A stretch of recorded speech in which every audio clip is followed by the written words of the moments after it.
என் குணத்தான் ஐந்தொழிலான் யான்கான் தயவாகி உன் மலர்ந்தது என்று 21. தயவு உரைநெறி உள்ளிருந்து உதித்து உலகில் நிரம்ப கண்டுகொள்ள நேர்ந்துள்ளது இது சமயம். உலகில் நிறைந்த தயா ஜோதியே என் குணத்தான் என்றும் ஐந்தொழிலான் என்றும் காண்கின்றோம். தயா உணர்வினாலே கருதி அத்தயவினாலே அறிந்து கொள்ளப்பட உள்ள கடவுள் தத்துவம்தான் இங்கு என் குணத்தான் எண்ணத்தகு தன்மையன் எனவும் ஆக்கல் காத்தல் அழித்தல் மறைத்தல் அருள் என்னும் ஐஞ்செயல் புரிகின்றனவெனவும் தெளியலாகும். 21 என்பதன் விளக்கம். 2 பெரிய 10 பற்று 1 பொருந்து.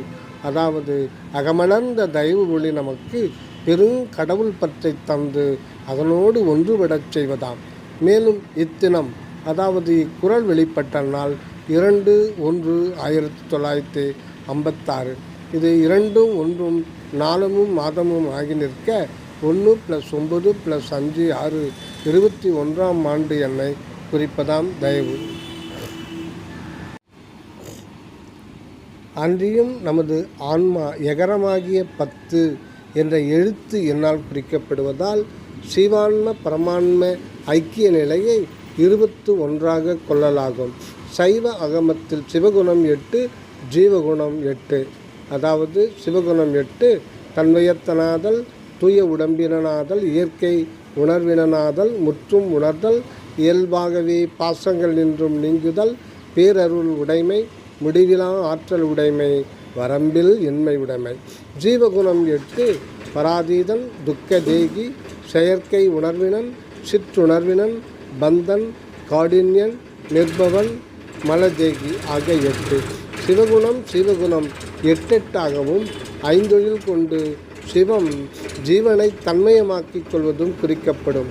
ஆதலால் இந்த 8 + 8 + 5ம் 21ஐயே குறிப்பதாகும்.